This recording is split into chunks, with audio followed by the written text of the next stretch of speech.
Good morning, this is Kris Shoemaker, also known as Yehudah ben Shomeyr, and you're listening to Coffee with Kris, the time of the day where we share a cup of coffee and share a bit of the Word of God. Thank you so much for joining me on this Sunday morning for a hot cup of coffee and a hot cup of the Word of God. It's a new week, therefore it's a new Torah portion, and the Torah portion for this week is called Yitro, which in English is Jethro. And no, we're not talking about Jethro Bodine of the Beverly Hillbillies, but we're talking about Jethro, the Midianite, the father-in-law of Moses. So today's devotional is taken from Exodus chapter 18, verses 1 through 12, and we're going to hone in on verses 7 through 12.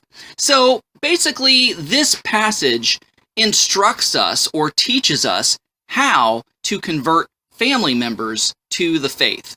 So it says, "So Moses went out to meet his father-in-law, then bowed down and kissed him." This is just a typical Middle Eastern show of respect, honor, love, and affection for an elder and for a family member. So the first thing in converting a family member is always show them the utmost love and respect. So it says, Moses went out to meet his father-in-law, then bowed down and kissed him. They asked each other about their welfare. And so the second principle in converting a family member to the faith is be genuinely concerned about their welfare. Keep up with what's going on in their life. Ask them how things are. Ask them if there's anything you can do to help. Just don't be one of these fair weather relatives and just come around them whenever you need something from them. All right, so show love and respect. Inquire about their welfare. And then it says they went into the tent, meaning they sat down and had a cup of coffee. Basically, they fellowshipped with each other. They had a meal together. They fellowshipped with one another. And the conversation was more than just, oh, how are the wife and kids? How's the weather?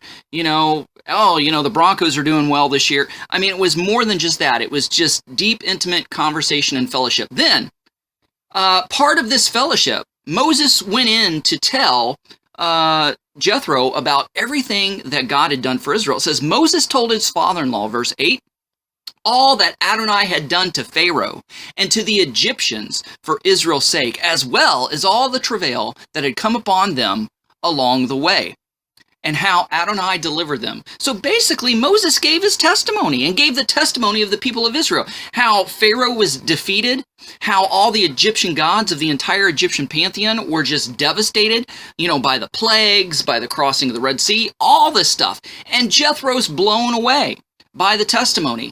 And verse 9 says, Jethro rejoiced for all the goodness that Adonai had shown to Israel, since he had delivered them out of the hand of the Egyptians. I mean, Jethro was becoming convinced that, he was a priest of Midian after all. He was a religious man.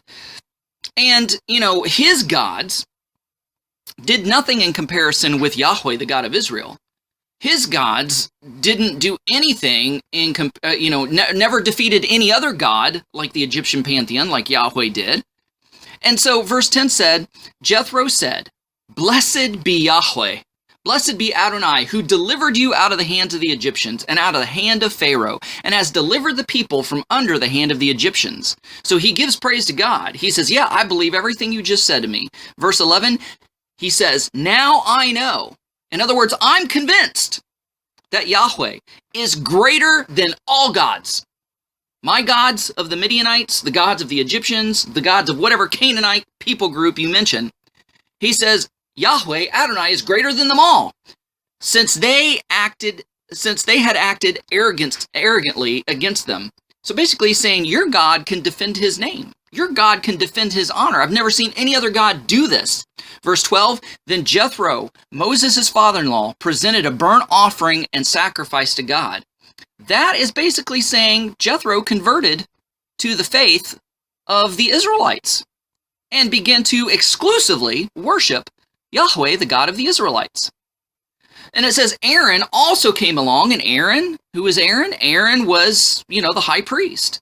So it looks like a conversion event. Aaron also came along with all the elders of Israel.